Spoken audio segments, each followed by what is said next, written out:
ಹರೇ ಕೃಷ್ಣ. ನಮಸ್ಕಾರ ಸ್ನೇಹಿತರೆ. ಇಂದಿನ ಶ್ಲೋಕಗಳಲ್ಲಿ ಭಗವಂತ ಶ್ರೀಕೃಷ್ಣ ಹೇಳ್ತಾನೆ, ಜ್ಞಾನವೇ ಶ್ರೇಷ್ಠ, ಆದರೆ ಕರ್ಮವನ್ನು ಬಿಡಬಾರ್ದು ಅಂತಾನೆ.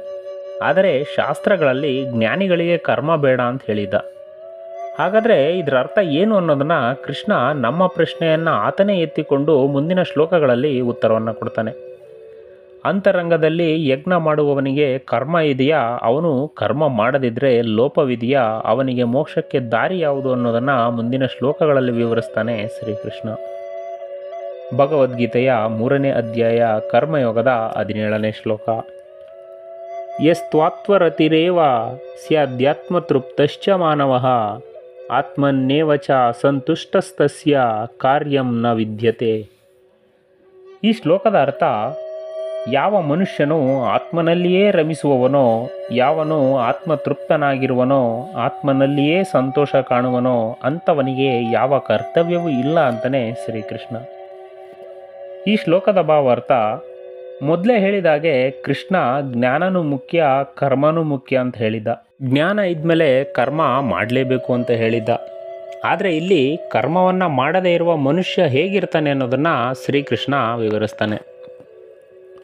ಒಬ್ಬ ಸಂಸಾರದ ವಿಕಾಸದ ಏಣಿಯಲ್ಲಿ ತುತ್ತ ತುದಿಗೆ ಇರ್ತಾನೆ. ಅವನು ಬಾಹ್ಯ ಪ್ರಪಂಚದಿಂದ ಏನನ್ನೂ ಇಚ್ಛಿಸೋದಿಲ್ಲ.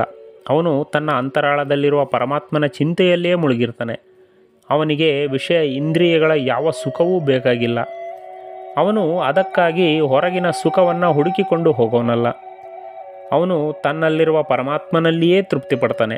ಯಾರು ಹೊರಗಡೆಯಿಂದ ತೆಗೆದುಕೊಳ್ಳುವರೋ ಅವರು ಕೊಡಬೇಕಾಗತ್ತೆ. ಕೊಡದೆ ತೆಗೆದುಕೊಂಡರೆ ಅದನ್ನು ಪುನಃ ನಮ್ಮಿಂದ ವಸೂಲಿ ಮಾಡಲಾಗುತ್ತೆ. ತೆಗೆದುಕೊಳ್ಳೋದನ್ನು ಮತ್ತೆ ಕೊಟ್ಟೇ ತೀರಬೇಕು. ತೆಗೆದುಕೊಂಡು ಕೊಡದೇ ಇರೋದಕ್ಕೆ ಸಾಧ್ಯವಿಲ್ಲ. ಬಾಹ್ಯ ಪ್ರಪಂಚದಲ್ಲಿ ಮಾಡಿದ ಸಾಲದಿಂದ ತಪ್ಪಿಸಿಕೊಳ್ಳೋದು ಭಾಳ ಕಷ್ಟ. ಅದರಲ್ಲಿ ಪ್ರಕೃತಿಯ ಕೈಯಿಂದ ನಮ್ಮ ಸುಖಕ್ಕೆ ಬರಬೇಕಾಗಿರೋದನ್ನು ತೆಗೆದುಕೊಂಡು ನಾವು ಏನನ್ನೂ ಕೊಡೋದಿಲ್ಲ ಅಂದರೆ ಅದು ಆಗೋದಿಲ್ಲ. ಆದರೆ ಆತ್ಮತೃಪ್ತ ಆತ್ಮರತಿ ಯಾವುದಕ್ಕೂ ಕೈ ಒಡ್ಡೋನಲ್ಲ. ಅವನ ಬಾಳಿಗೆ ಬಾಹ್ಯ ಪ್ರಪಂಚದಿಂದ ಬರುವ ಯಾವ ವಸ್ತುಗಳು ಅನವಶ್ಯಕ. ಯಾವಾಗ ಅವನು ತೆಗೆದುಕೊಳ್ಳೋದಿಲ್ಲವೋ ಆಗ ಅವನು ಏನನ್ನೂ ಕೊಡಬೇಕಾಗಿಲ್ಲ. ಕೊಡು ಎಂದು ಯಾರೂ ಅವನನ್ನು ಬಲಾತ್ಕಾರ ಮಾಡಲಾಗೋದಿಲ್ಲ. ಆದರೆ ಅವನು ಸುಮ್ಮನೆ ಇರೋನಲ್ಲ. ಏನಾದರೂ ಕೊಡುತ್ತಲೇ ಇರುತ್ತಾನೆ. ಆದರೆ ಬಲಾತ್ಕಾರಕ್ಕೆ ತುತ್ತಾಗಿ ಕೊಡೋನಲ್ಲ. ಸ್ವ ಇಚ್ಛೆಯಿಂದ ಕೊಡ್ತಾನೆ. ಎಂತಹ ಅನರ್ಘ್ಯ ರತ್ನಗಳನ್ನು ಮಾನವನ ಮುಂದೆ ಎಸಿತಾನೆ ಅಂದರೆ, ದನಗಳಂತೆ ವಿಷಯ ಸುಖವನ್ನು ಮೇಯುತ್ತಿರುವ ಮನುಷ್ಯರಿಗೆ ಇಂದ್ರಿಯಾತೀತ ಅನುಭವದ ಸವಿಯನ್ನು ಕೊಡ್ತಾನೆ. ಅಮೃತದಂತಹ ವಿದ್ಯೆಯನ್ನು ಕೊಡ್ತಾನೆ. ಹೀಗೆ ಕೊಡುವಾಗ ಅವನು ಏನನ್ನೂ ಇಚ್ಛಿಸೋದಿಲ್ಲ, ಏನನ್ನೂ ಪ್ರತಿ ಬಯಸೋದೂ ಇಲ್ಲ. ತನ್ನಂತೆ ಎಲ್ಲರೂ ಅಮೃತತ್ವಕ್ಕೆ ಭಾಗಿಗಳಾಗಿ ಎಂದು ಕೊಡ್ತಾನೆ. ಆದರೆ ಇದು ಕರ್ತವ್ಯವೆಂದು ಭಾವಿಸೋದಿಲ್ಲ. ಕರ್ತವ್ಯ ಎಂದ ತಕ್ಷಣ ನಾವು ಅದನ್ನು ಮಾಡಲೇಬೇಕು, ತಪ್ಪಿಸಿಕೊಂಡು ಹೋಗಲು ಸಾಧ್ಯವೇ ಇಲ್ಲ ಎಂಬ ಭಾವನೆ ಬರುತ್ತೆ. ಕರ್ತವ್ಯ ಎಂದೊಡನೆ ಗಾಡಿಗೆ ಕಟ್ಟಿದ ಎತ್ತು ಜ್ಞಾಪಕಕ್ಕೆ ಬರುತ್ತೆ. ಅದು ಎಳೆಯಲೇಬೇಕು. ಇಲ್ಲದೇ ಇದ್ದರೆ ಸವಾರನ ಚಾವಟಿ ಏಟು ಬಿದ್ದೇ ಬೀಳುತ್ತೆ.